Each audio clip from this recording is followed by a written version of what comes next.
Arnaud Mugisha is like most students at Oklahoma City Community College. When he's not studying, he works at this coffee shop on campus. But unlike the others, his heart and thoughts remain in his home country. I'm from one of the smallest countries in the world, actually, which is Burundi. My country is called the Heart of Africa. This Heart of Africa is one of the poorest countries in the world. Arnaud is doing his part to help his country recover from decades of civil war and economic disaster. Me, you, or anybody in this world cannot plan to do something in the future unless they know that they will be alive in that future. My dream is to create an ambulance company based on monthly payments.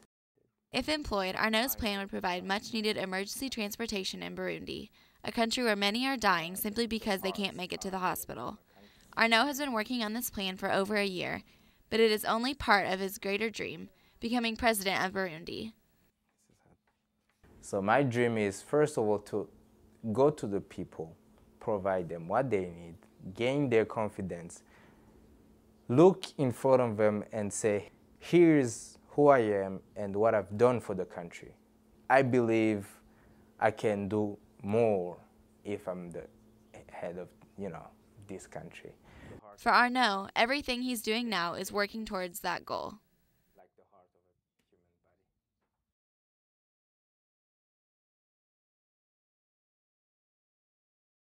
As advisor to the OU student newspaper for the last 16 years, Jack Willis has spent his entire life editing. Now his own writing is getting critiqued. After 3 years of writing, Jack's book about his struggle with breast cancer will come out in April. He hopes the book will help others deal with cancer. I think this may be the first book ever written by a man with breast cancer. Jack quickly discovered that writing a book is a lot different than putting out a daily paper.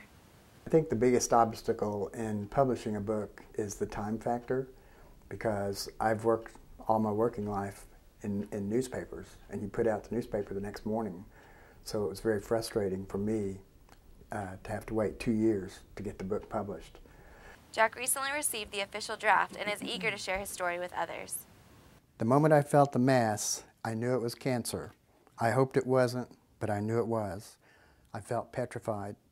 You know the feeling, that flushed, fuzzy sensation that starts in your head, swirls around and streams down through your chest, your arms, your stomach, and your legs to your toes. If I ever had a moment during this entire ordeal that I realized cancer kills and I could die, that was it.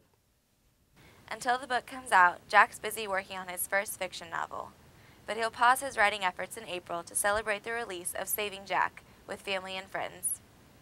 But we're going to party, and I figure I can officially call myself an author once it's published and comes out.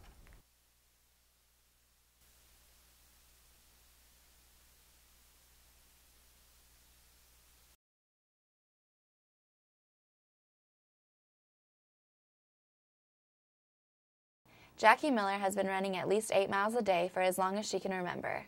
When she was on the track team for OU, it was part of her daily regimen. Now it's her daily dose to treat cystic fibrosis, a disease that should render her unable to run at all. Cystic fibrosis is a degenerative lung disease, which means it's a disease that gets worse and worse over time, and it's genetic. And basically what it does is it causes the lungs to produce like a really thick, sticky mucus. Lung treatments and medications help Jackie live a normal life with CF. As a wife and meteorology grad student, Jackie's healthy eating and running helps her to accomplish more than most women with CF. Jackie's a miracle because she's able to do things that people with CF aren't. She's able to run, she's able to be active.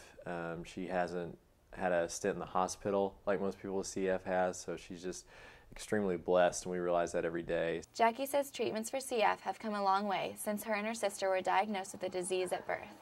We're getting really close to a cure, so I'm definitely hopeful, and I've definitely been blessed by all the medications that are available.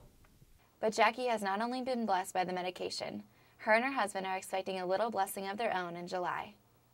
Most CF women have trouble with infertility and have a lot of trouble getting pregnant, but just found out that I don't have that problem, and so my husband and I are expecting to have a baby. The chance of our child having CF is very, very, very small, so we're very excited.